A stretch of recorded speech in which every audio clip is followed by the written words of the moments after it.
Did you know that like a crime goes unsolved like every 2 minutes here in the U.S.? It's a chilling thought for sure. Yeah, it makes you think about all those families just searching for answers, all those lives just hanging in the balance. It really speaks to just how complicated crime solving can be, Yeah, you know? yeah, Especially with cold cases where time has just blurred the lines between fact and speculation. right. And that's exactly what we're diving into today. Yeah.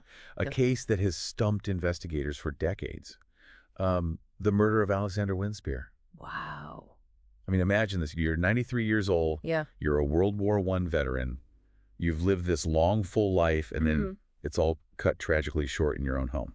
And I think what makes this case so intriguing is that lack of clear answers, right? Right, We have a victim, Alexander Windspear, who, by all accounts, was a well-respected member of his community, living this quiet life down in Largo, Florida. right. We have a crime scene with no signs of forced entry. Yeah. So that suggests some level of familiarity between the victim and whoever did this. And yet the question of who and why continues to haunt investigators. It really does. And to make matters even more complicated, Alexander was very close with a family, the Franciscos, who were almost like caretakers. Right. They're deeply involved in his life, which makes you wonder about their potential connection to the case. Absolutely. That's one of the many threads that we'll kind of try to pull apart today. Yeah. This case has everything right. Yeah. You got a web of suspects, we got conflicting statements, we got these tantalizing clues that just seem to lead to nowhere. Right. We're going to examine police reports, interviews with folks, news articles, and try to piece together what happened that morning back in October of 1987. It's like stepping into a time capsule. Right. Yeah, it's just Trying to understand the social context of the people involved, the investigative techniques of that era. totally. So let's set the stage. It's October 27th, 1987. Okay. While Francisco, one of those family members that's close to Alexander, goes to pick him up for their regular breakfast routine.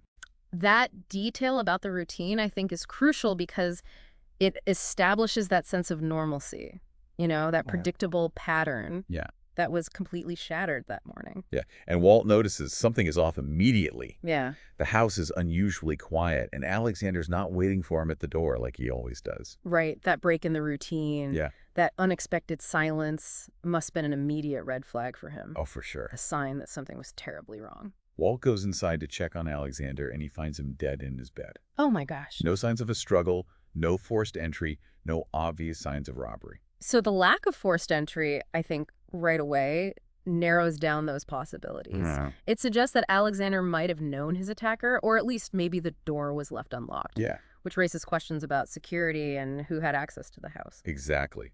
Police arrive.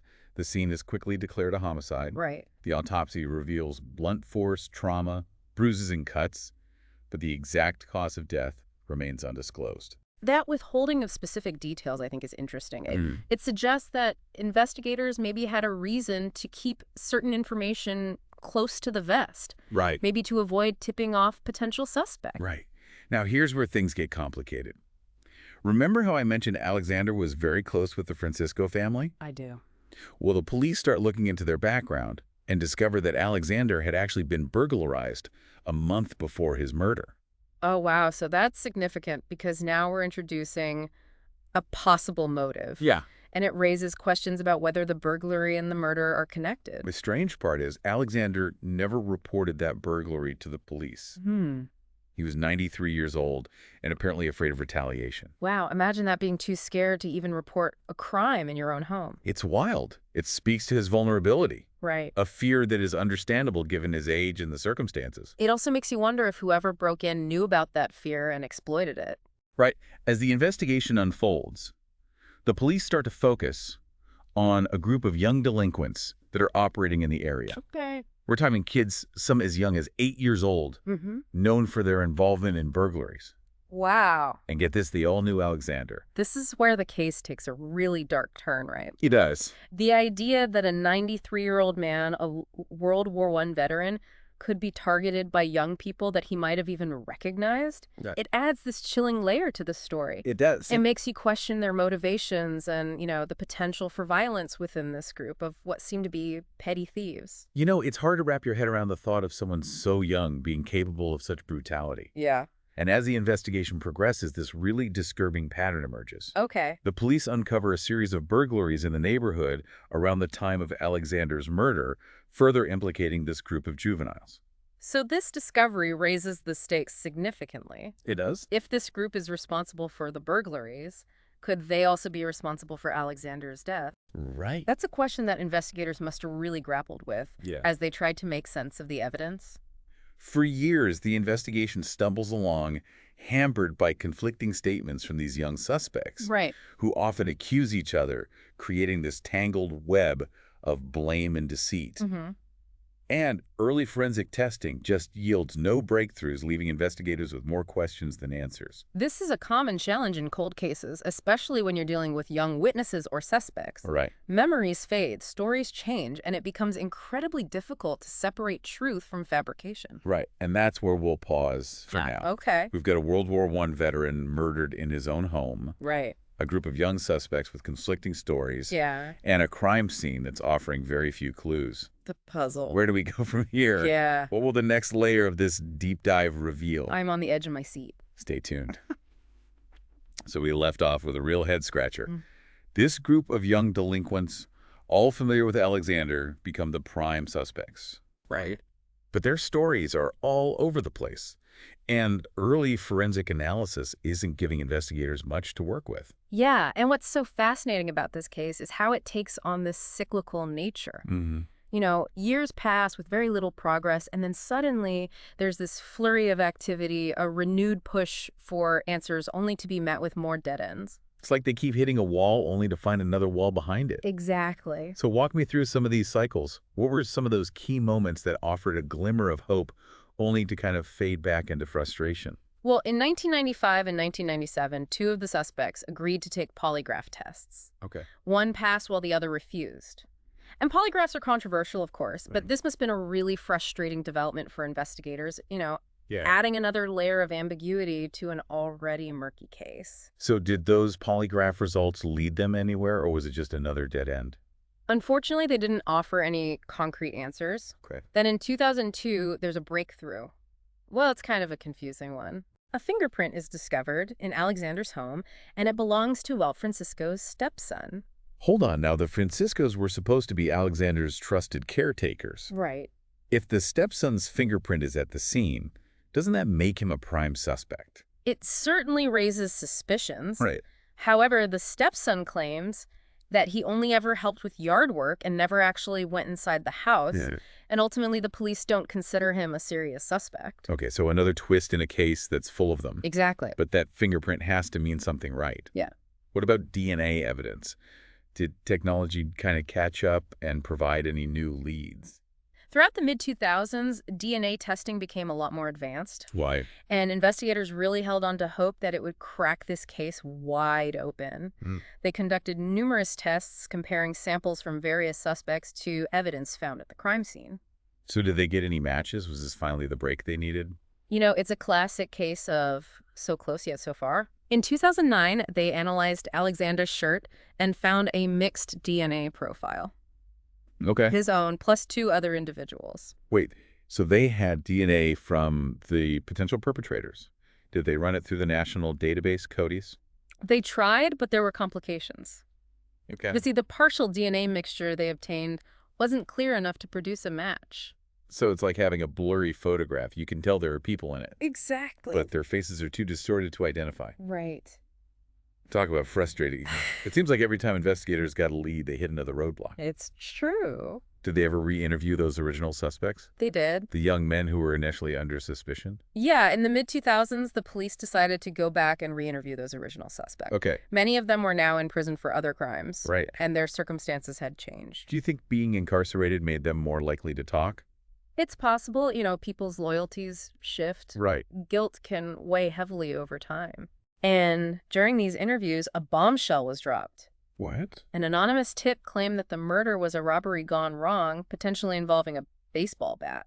And then, to make things even more complicated, one of the suspects, Jeff, actually confessed to the robbery motive. Wow. And provided details about the possible murder weapons. So we have a potential motive robbery. Right. and a confession, it sounds like they were finally getting somewhere. You would think so, right? Yeah. But remember, this case is all about twists and turns. Right. The confession didn't lead to a clear resolution. In fact, it just muddied the waters further. Okay. The finger-pointing continued with Jeff implicating Ryan Barnes, who in turn pointed the finger right back at Jeff. Oh, wow. And Neil Barnes, the third member of the group, refused to cooperate altogether. So investigators were caught in this whirlwind of accusations and denials. It's true. How do you sift through that kind of chaos and find the truth? It's incredibly challenging. And despite this flurry of near information, the case remained frustratingly unsolved. Well, but they didn't give up, did they? They did not. Investigators refused to give up. It's almost unbelievable that even with a confession and renewed leads, that the case still remained unsolved. It really is. It makes you wonder if they were ever going to catch a break in this case. Did the Largo PD ever just give up on Alexander? Well, what's remarkable is their persistence. Yeah. The Largo PD dedicated an immense amount of resources to this case. Right. They conducted over 60 interviews. They followed leads across state lines. Wow. And they continually revisited the evidence, hoping that advancements in forensic technology would ultimately reveal the truth. That's amazing. It sounds like they really went above and beyond. They really did. So what were some of those later attempts to uncover new evidence? Well, in 2017, Detective Ferreira took a fresh look at the case files Okay. and decided to send a pillowcase and a flashlight from the crime scene for DNA analysis, hoping that newer techniques might yield results that were unattainable before. It seems like DNA analysis was their best shot. Yeah. Did those items provide any new information? Well, the flashlight actually did yield DNA, Okay. but it didn't match any of the suspects on file, including Walt's stepson. Right. And unfortunately, the pillowcase didn't have enough DNA for a conclusive result. So even with these advancements in DNA technology, they were still coming up empty-handed. They were. It feels like every time they got close, the case just slipped through their fingers. You can imagine the frustration that Yeah. investigators must have felt, but they didn't give up. Of course not. In 2019, they had one last chance. They Yeah. tested a hair that had been found on Alexander's body. Was this it? Sadly, no. Oh, no. The hair turned out to be Alexander's own. Oh, wow. Another dead end. Another dead end. And that brings us to the present day. Yeah.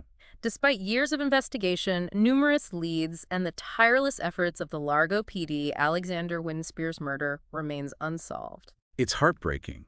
Yeah. To think that Alexander, a man who served his country, lived this long life, was denied justice in his final moments. It really is. But even though the case is cold, it sounds like there's still hope.